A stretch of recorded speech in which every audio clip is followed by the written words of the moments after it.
afternoon, good morning. Very excited to be here in Israel from Amsterdam, actually, which is where Philips is based, and talk in a few short minutes about the vast topic of the future of healthcare. Philips is known for its lighting as well as health tech devices in the hospital, and we're one of the biggest providers of patient care monitoring that extends into the home and telehealth. And one of the things that we're doing now is one of the major transformations of the company is divesting the lighting business, where we're number one in lighting, and so that we can focus exclusively on health tech going forward. And even though that's a big change in where we're headed, I think it spells good things in terms of innovation and how we can work with the broader ecosystem globally as we are, and also focusing on markets like the Israeli market and the startups and ventures that are present here and growing here. The other thing I want to say is that healthcare is personal. It's about each and our individual health, the health of friends and family, people that we live with. And so when I go through this, I'm going to be constantly making that connection between the promise of healthcare for all and population health, as well as our individual health.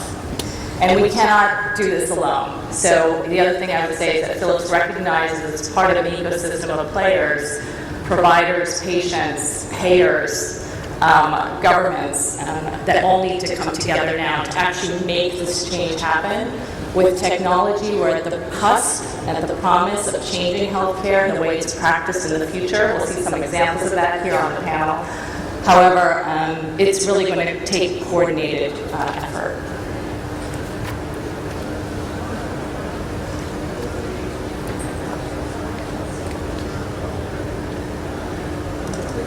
Okay. So diabetes is one of the major issues facing the planet. It is by no means the only one, but it afflicts 387 million people.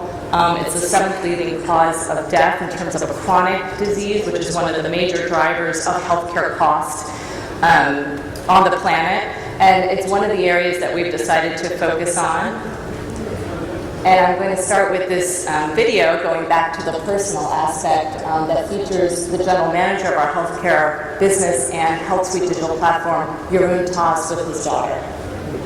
Yeah, I worry a lot about it.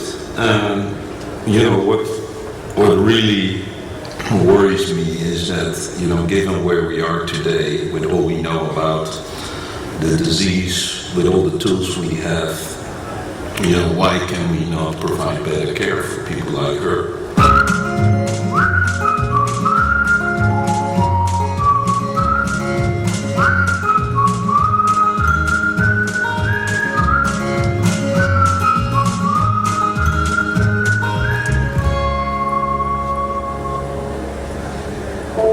I see myself in 10 years just having come to that acceptance of dealing with this and just having some of that burden being gone. Really, just having it not be such a big deal. It is a serious disorder, and if you really want to manage it properly, that takes quite some efforts. I think there's calculations that have estimated that there's up to 200 decisions a day that you make in the context of type 1 diabetes. Now that's a heavy burden. You have to test multiple times a day, starting first thing in the morning and then until right when I go to bed. So I test before meals, but also if I'm not feeling well, I've counted carbohydrates since the beginning, because then when you eat carbs, you have to also do insulin.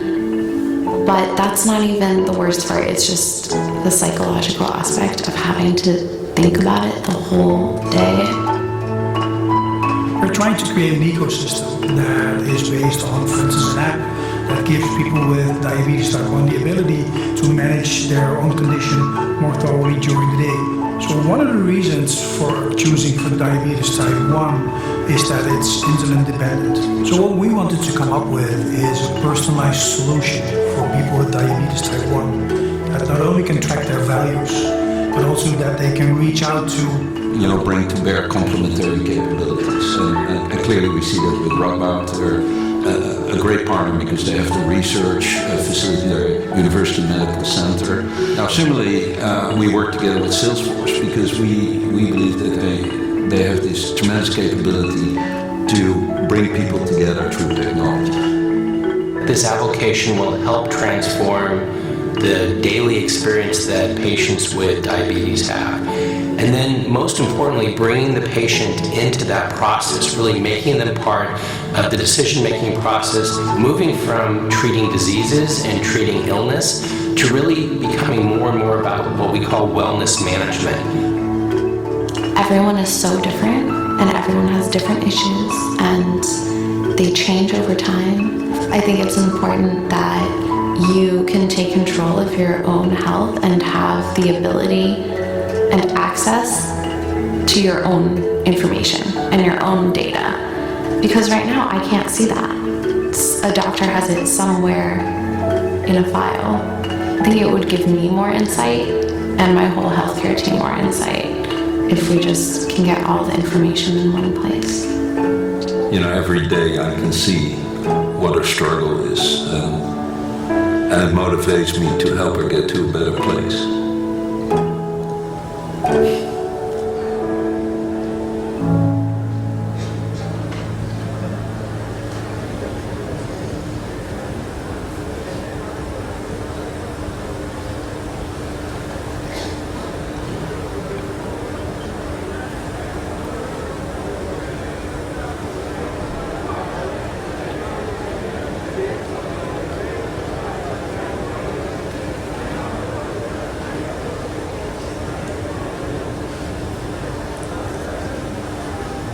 So one of the things about this video that I find inspiring is, first of all, Jeroen invited a camera crew into his family, into his home, because this was something that he really wanted to reach out on. And part of the reason that I also like the video is that it's very holistic in its approach. I mean, you see individuals with their smartphones, with their devices, on the internet, looking up and kind of being active activators in their own health continuum in healthcare. And so Philips has a history of being on the consumer side, but also being on the patient side with home monitoring. They're also number one in the hospital in radiology with ultrasound, the e-NICU and other places. So connecting the dots is really what this is about in terms of the future of healthcare. The other thing I like about it is that there's nothing in there with a Philips product name on it. This was not a continuum that any one company is going to be able to own or drive. We're collaborating, and part of the reason I joined Philips was to join with forces with the best of breed and the best of suite, with Amazon, with Salesforce, and with innovators that can build the apps that you see in the video. This is all going to be placed from a health suite perspective on a common clinical cloud platform. Right now, this is a Philips platform which is being developed and going to be launched at HIMSS, so I'm kind of jumping the gun a little bit here. And it is going to have all the medical device data from Philips is part of it.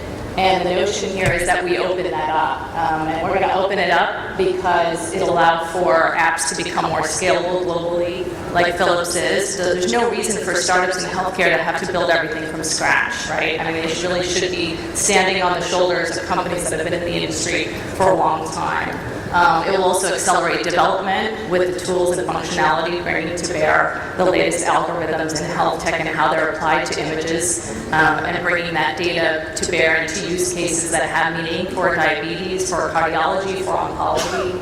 And it's a partnership model. It's a collaboration model, and that's why we're here and part of this forum today. Also, just going back to consumers, we really believe and have a vision that consumers are part of this. It's not just sitting with the big institutions. And that consumers are increasingly going to be part of driving the change and also getting to a point of delivering care at the point of care at lower cost. And this is going to bring up questions about what is everybody's role in all this, right? I mean, one individual can't drive where healthcare is going.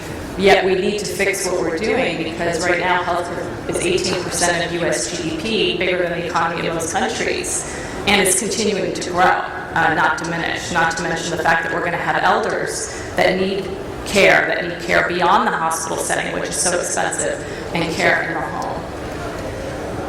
So here's the future. That's one picture of the future, probably taken to an extreme. And I like the synergy with the last panel, right, in terms of when is this all going to come together. I think it will need to come together. But one way to do it is not just to have you monitoring your own heart rate and your own exercise regime, but connecting that back to your physician or to a point of care provider where it makes sense. I also see the industry converging around this theme. So our clients today, the big providers in the U.S., like the Mayo Clinic, like MS, and others, they're asking to co-create solutions. Their CIOs and CTOs are drowning with the innovation. They want us to come in. They want big providers to help them navigate. We've got the big value case pay models, so pay per service in the U.S. in terms of insurers paying and payroll paying for services declined by $20 billion. They're looking to cut $60 billion and convert that into payments per condition, so treating a condition like diabetes over the lifetime of the patient. That model is moving in that direction. It's being taken up by Medicare, Medicaid. We see that continuing in the future. I can't say this is going to be next year or in 5 years, but it is coming. And as I mentioned earlier, the infusion of technology and the latest technologies into healthcare is just going to further accelerate that change. If you ask where the future of healthcare is going to be, I put that in. It's got 1.8 million hits on YouTube. Luckily, I was able to see that Philips is one of the top 5 in terms of providing a point of view on the future of healthcare. But the experts don't agree, right? I mean, everyone's coming at this with their point of view. There's going to need to be more forums around healthcare that bring the different stakeholders together. And there's going to be continuous innovation. In fact, I think the fastest innovation outside the system, so not within the traditional realms, but coming from the outside and coming in. These are some of the areas that Philips is playing in today. So if you ask me where I would invest, these are some of the themes that I'd be looking to invest around. And a little bit more on how it comes together for Philips is, again, not just on the cloud platform, which is clinically relevant, but bringing together EMR, digital pathology, picture archiving, patient monitoring, MRI, scale, blood pressure monitoring, blood monitoring, oxygen monitoring, all of that in one place to be tapped into. So in the end, when you're sort of questioning the future of healthcare, I want to go back to some of the fundamentals, which is, again, personal. So in the end, whether healthcare is delivered through an app or through a robot, which we're looking at applications in robotics, there's a lot of question, is it going to be technology or is it going to be the doctor? Are we going to make the doctor obsolete? And I would venture to say that just as in this turn-of-the-century painting of the doctor, the point of care is still going to be, to use a telecom analogy, the last inch or the last mile. It's going to be a person. We all feel comforted when we get, close to a parent or a relative or someone, just as we give care, we get care. It's probably not surprising that the number one area for hiring in the U.S. right now are patient aides and health aides in the home. So a huge demand, just as there is for technology innovation, there's a huge demand for more caregiving in the home setting. And with that, I would just open it up now to the panel, and I'd invite you to tweet on our Twitter handle, as well as join our LinkedIn group to join in the dialogue. Thank you very much. Okay, thank you, Moneshia. Hi, everybody. My name is Elad Benjamin. I'm the CEO of Zebra Medical Vision. And I think Moneshia's talk was a great segue to talking about our specific view of what the future of healthcare will be like. So there are chronic and acute diseases today that account for millions of lives taken every year around the world, and tens or hundreds of millions of lives that are affected of families, friends, and loved ones. Lung cancer, for example, just as an example, if discovered early enough, there's a 60 to 70% survival rate. As soon as it metastasizes outside the lung, survival rate drops to single digits. And that is a common thread among many, many diseases that affect us today, that if we catch them early enough, we know how to treat them, we know how to significantly improve or even save the lives of those affected. But unfortunately, the problems around these diseases are getting worse. There's an aging population in many parts of the world. In other parts of the world, there are about 1 billion people expected to join the middle class over the next few years. And the demand for healthcare services is increasing faster than the supply of those who can provide it in an accurate and scalable manner. And so the combination of a growing problem of chronic disease and a lack of the ability to catch it early enough is where Zebra came in and asked the question, what if the key to early detection and treatment of many of these diseases was already in our hands? What if we were generating the information to make that diagnosis possible, but we're just not extracting it from the right sources? And that's where Zebra's vision for the future of healthcare came in a specific vertical around medical imaging. The common thread to many, many, many of the diseases that ail us today is that they can all be detected if we look inside. Medical imaging, CT, ultrasound, MRI, X-ray, etc., all provide significant insights into many of the common diseases that affect us, from oncology to many, many other conditions. And healthcare providers today collect and amass and sit on mountains and mountains of such data. It's just they don't have the means to extract all the information that's there. And so Zebra was founded with the vision of teaching computers to become the next generation radiologists. And we have set out to help the physician community correctly diagnose at a mass scale a number of diseases that affect us, and do it much, much earlier by extracting additional information that exists in imaging that's performed today that is not being extracted online in real time by the physician community. And what we've done is we're doing this by, think if you will, a virtual black box that houses dozens and potentially hundreds of algorithms. Each one knows how to identify a particular pathology: emphysema, lung disease, coronary disease, bone disease, oncology, cancers, breast cancer, lung cancer, etc. And we've taken millions and millions of patient imaging data.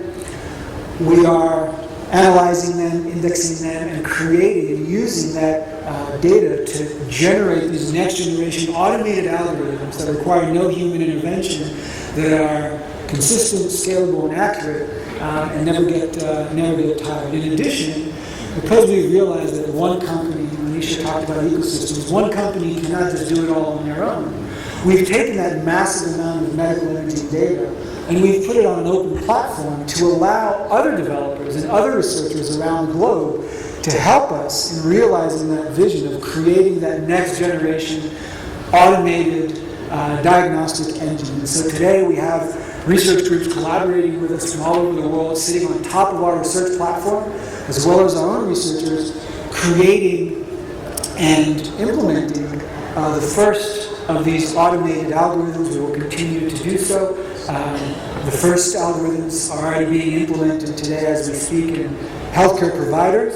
And over time, we will continue to develop more and more of these automated diagnostic tools to help, at the end of the day, us as the patients receive better, faster, more accurate diagnosis at an earlier stage that will allow us to save millions of lives globally. So, thank you very much. Elad, very exciting. Sounds like we should be doing something together on Philip's images.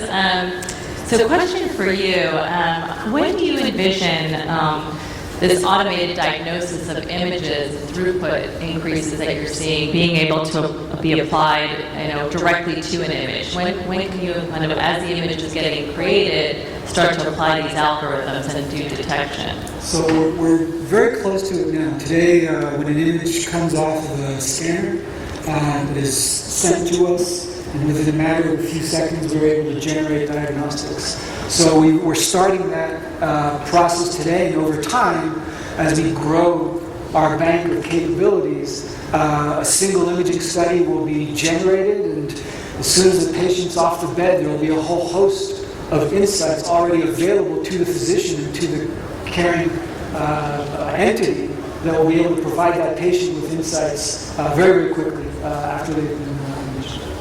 Great, sounds promising. Good luck. So, good morning everyone. My name is Yossi. I'm a family physician by my clinical practice. I'm still seeing patients, serving them, to open their mouth, to take a deep breath, and so on. But most of my time during the last 10 years, it was in the digital health domain. I was the founder and manager of what is now considered the second largest digital health platform in the world. And I'm the co-founder of Sweetch. I don't know if you are aware of it, but 1 of every 3 persons sitting in this hall is pre-diabetic. 1 of every 3 persons sitting in this hall is pre-diabetic.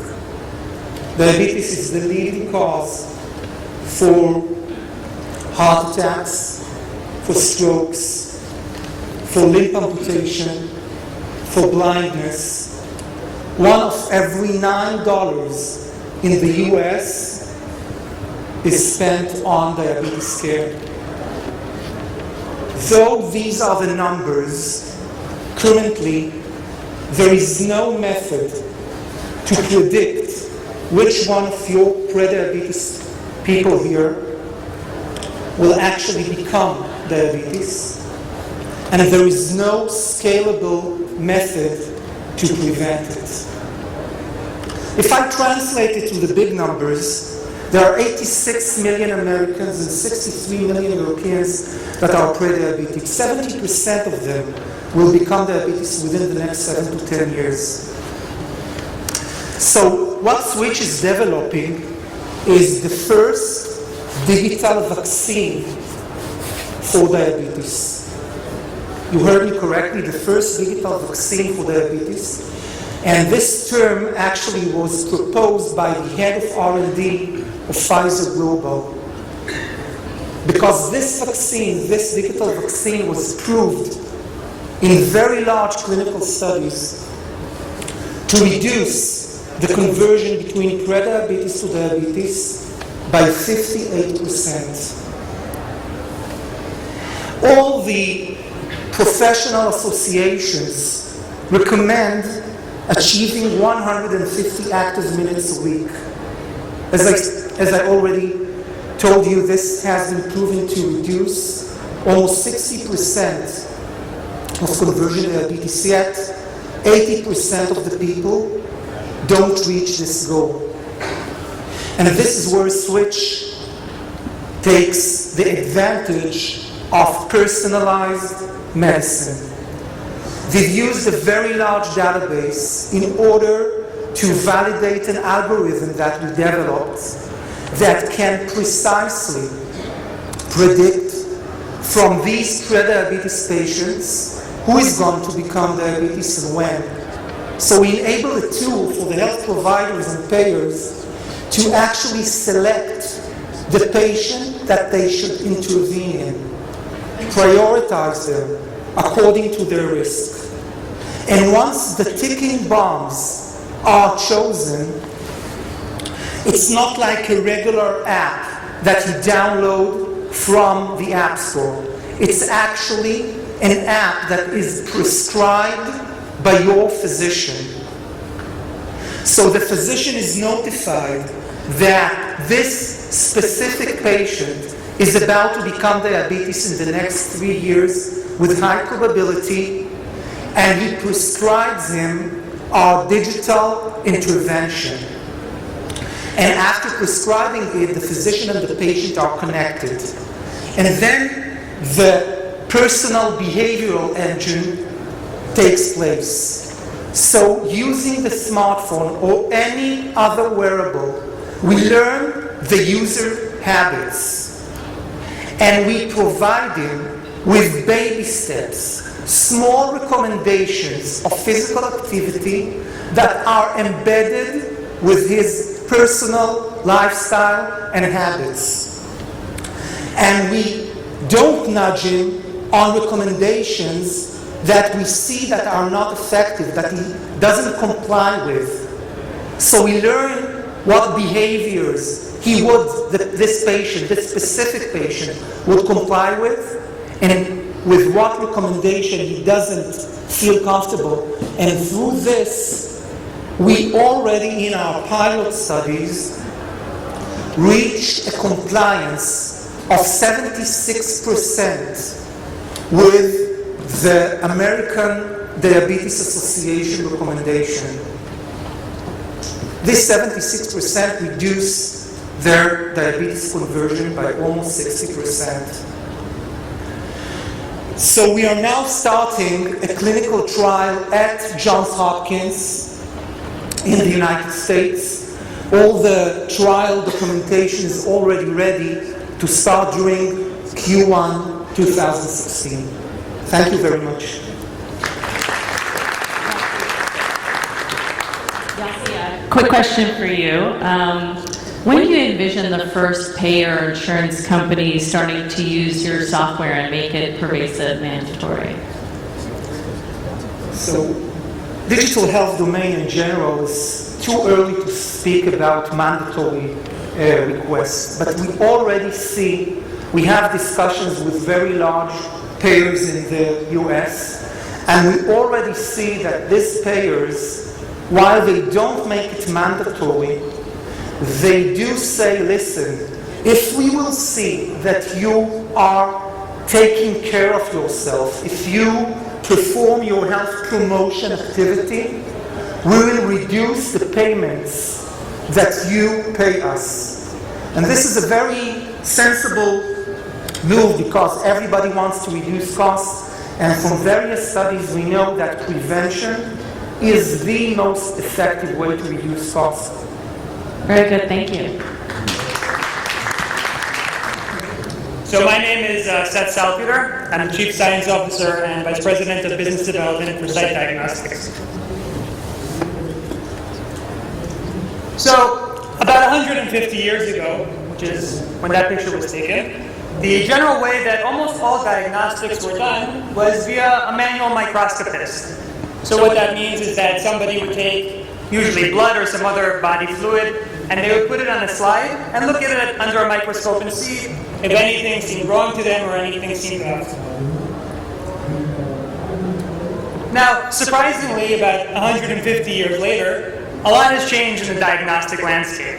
But the fact of the matter is that clinics throughout the world are still doing about 3 billion tests annually in 2015 using manual microscopy. That is, a person smearing blood or whatever it is on a specific glass slide, and again, looking at it using a microscope that's pretty much the same as they did 150 years ago. And this fact is quite surprising because the manual microscopist is time-consuming, they make mistakes, and oftentimes they give you a very subjective diagnosis. So a couple years back, when we became aware of how prevalent manual microscopy still was in the diagnostic landscape, we thought to ourselves that this really needed to be changed, that a more accurate way and a more exact way could be applied to these specific diagnostic tests that were being done by the manual microscopists. And we thought to ourselves, given the revolutions that we're undergoing in computer vision and computer vision algorithms, leading to such new technologies as the automated car, the Google driver car, and things that you heard a lot about earlier today, it should be possible to really come up with computer vision algorithms that would be able to take the place of the manual microscopist and look at these same images and be able to give a diagnosis that is more exact. And so basically our idea was to apply these types of computer vision technologies and create an automated microscope, an automated microscopist, whereby we would have a technology that would be able to replace the manual microscopist, do all of the scanning, and give a diagnosis at the end in place of what a human would do. So Over the last 3 years or so, after we hatched this initial idea, we've been working to develop this technology and create specific applications for the medical device market. And we thought a great first application would be for malaria diagnosis. And over the last year, we've actually brought this device to market. The device provides an accuracy level of sensitivity and specificity of 99%, and is able to detect malaria even at very, very low limit of detection of very low parasitemia. What you see in the top right is the high throughput version of our device. And just to give you an idea of how much more accurate and how much more productive it can be, so in 3 minutes our device is able to scan 100 times more blood than a human being can scan in over 30 minutes. So really, this ability to cover a lot more area in a shorter amount of time leads to more accurate and more productive diagnoses. And in the direction of getting more to the point of care, as I mentioned earlier, we're also developing a smaller version of the device, which you can see at the bottom right hand of the screen. So in 2015, we've sold 30 of these devices in 14 countries throughout the world. We've established worldwide distribution and set up our sales channel. We're projecting sales of about 100 devices in 23 countries in 2016. But this technology is not just for malaria. Really, it's applicable to a wide variety of diagnostic applications. That 3 billion tests covers a broad landscape of many different diseases. So right now we're working on developing additional technologies in the field of CBC, as well as oncology and infectious diseases. And in the future, we're looking to apply this as well in fields of different body fluids to be able to give more accurate diagnosis, both in the large laboratories and also at the point of care.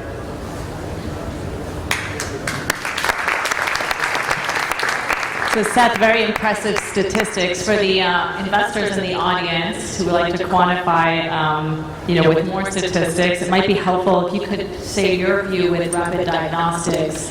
How many lives do you think one can be expected to save, over a period of, let's say, 10 years?